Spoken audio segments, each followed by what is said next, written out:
A Ordem dos Advogados do Brasil e a Conferência Nacional dos Bispos protocolaram uma ação cautelar no Supremo Tribunal Federal para proibir o investimento empresarial em campanhas políticas já nas eleições municipais do ano que vem, em 2016. A medida é parte do movimento 90 Dias contra a Corrupção. O assunto foi repercutido em toda a imprensa brasileira.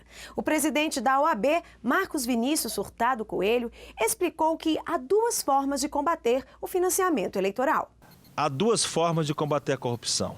A repressiva, que significa a punição dos culpados após um processo justo, e a preventiva, que quer dizer a mudança do Estado brasileiro para que tenhamos o fim do estímulo à corrupção, partindo pelo fim do financiamento empresarial, pela criminalização do caixa 2 de campanha, pela criminalização do enriquecimento ilícito e por formas, portanto, de desestímulo dessa prática que drena os recursos públicos que deveriam ser aplicados na melhoria da qualidade de vida da população para o enriquecimento de poucos em nosso país. A OAB e a CNBB, junto com outras 100 entidades da sociedade civil, estaremos cobrando que o Legislativo aprove esses projetos que vêm para o combate à corrupção, que o Executivo faça seu dever de casa, corte cargos em comissão, desburocratize o Estado brasileiro, diminua a intervenção do Estado na economia e os órgãos de fiscalização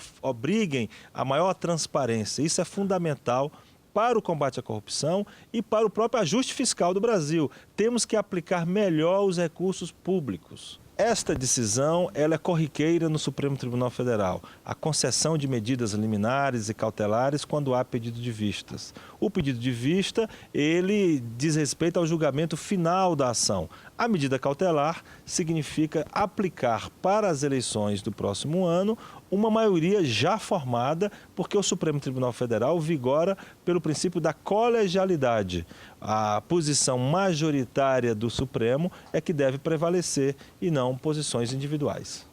A audiência pública realizada no Conselho Federal sobre o tráfico de pessoas e órgãos reuniu especialistas para debater o enfrentamento e apresentar críticas ao que tem sido feito no país em relação ao tema.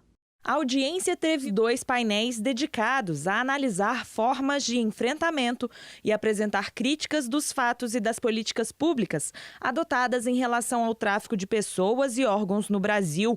Especialistas, estudiosos e representantes do governo federal participaram dos debates. Heloísa Greco, da Coordenação de Enfrentamento ao Tráfico de Pessoas da Secretaria Nacional de Justiça, órgão do Ministério da Justiça, falou sobre a internalização do tema no Brasil. Segundo ela, o Código Penal brasileiro não está alinhado à legislação internacional e ao Plano Nacional de Enfrentamento ao Tráfico de Pessoas. Nosso Código Penal está desatualizado, ele só compreende o tráfico de pessoas no artigo 231 e o artigo 231A para exploração sexual e também para exploração da prostituição, que é um problema também que, além de tudo, criminaliza a prostituição. É um crime que perpassa por várias outras temáticas e para funcionar a política, para a gente conduzir, é importante que todas essas pastas que atuam nessas áreas dialoguem. Um diagnóstico das condições de vulnerabilidade dos jovens e do tráfico de pessoas para a prostituição e como transportadores de drogas foi apresentado pela representante do Centro Humanitário de Apoio à Mulher. Ela destacou que há pouco controle na fronteira do Brasil com países da América Latina, contribuindo assim para o aumento do crime. Sobre o tráfico de órgãos, Nível Nascimento, representante das Nações Unidas para o tema, apontou a grande procura por transplantes e a pouca oferta, como parte dos motivos para o crime. O número de transplantes representam mais ou menos, de acordo com essa mesma organização, representam mais ou menos 10% das necessidades globais. Novamente, oferta e demanda. Você tem gente que está em situação grave de saúde e que realmente quer se curar, né, que é uma solução para isso, e você tem uma demanda enorme e o sistema, principalmente de órgãos e transplantes, não consegue dar conta de fazer esse trâmite, né? Você tem muita gente querendo órgão e pouca oferta de órgãos, né? Na terceira fase de discussões, as políticas públicas destinadas a combater o crime de tráfico de pessoas e órgãos foram o foco. O advogado pesquisador Joelson Dias propôs uma visão crítica dos fatos. O nosso desafio aqui é para criar um verdadeiro sistema de enfrentamento ao tráfico. Naquela perspectiva de que o sistema vai envolver regras, vai envolver diretrizes, vai envolver normas, vai envolver ações e vai envolver sempre a participação da sociedade civil.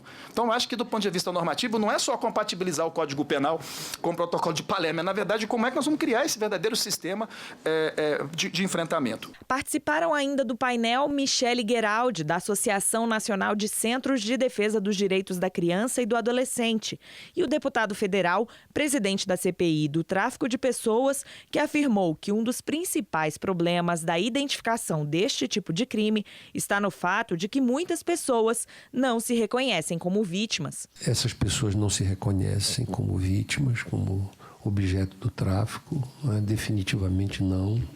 Ao contrário, são instrumentos de proteção dessas agenciadoras e há um sentido nisso, porque esse fenômeno não tem conceito na escala do social, na escala do senso comum. Isso não está. As pessoas se apresentam, todas as pessoas que nós vimos, seja na questão da adoção, seja na questão da prostituição. Agora, uma síntese da audiência com sugestões a respeito do tema será apresentada ao Conselho Pleno da Ordem para balizar o trabalho da entidade no combate ao tráfico de pessoas e órgãos. O presidente nacional da OAB, Marcos Vinícius Furtado Coelho, lançou o livro Garantias Constitucionais e Segurança Jurídica. O evento, na sede da entidade, reuniu centenas de convidados, entre eles o presidente do STF, Ricardo Lewandowski, que escreveu o prefácio da obra. O livro Garantias Constitucionais e Segurança Jurídica foi lançado na sede do Conselho Federal da OAB. Na obra, o presidente nacional da Ordem e autor do livro, Marcos Vinícius Furtado Coelho, destaca a importância da preservação das garantias constitucionais como instrumentos práticos de proteção aos direitos fundamentais e da segurança jurídica diretamente ligada ao conceito de Estado de Direito. No lançamento, ele falou sobre a importância do livro no momento vivido pelo Brasil. Entendemos que vivemos um momento em nosso país de absoluta importância de reafirmar as garantias constitucionais e a segurança jurídica.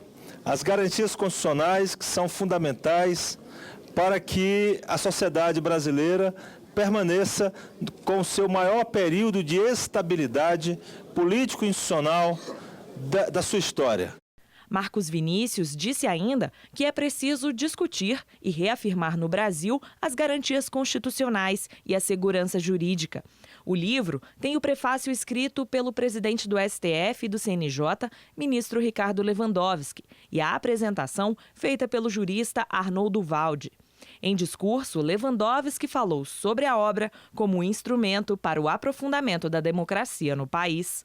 Esta questão da segurança jurídica é absolutamente fundamental, porque sem ela não há vida social, e esta é uma ideia que neste momento é preciso ser enfatizada. As garantias são justamente aqueles instrumentos que dão vida, que dão efetividade, que dão concreção aos direitos fundamentais arrolados na Carta Magna. Sem advocacia, que é essencial à administração da justiça, não existiriam garantias e muito menos direitos.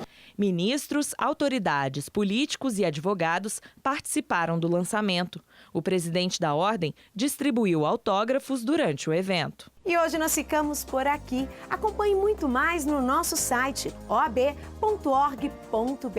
Para você, uma excelente semana e até a próxima. Tchau, tchau!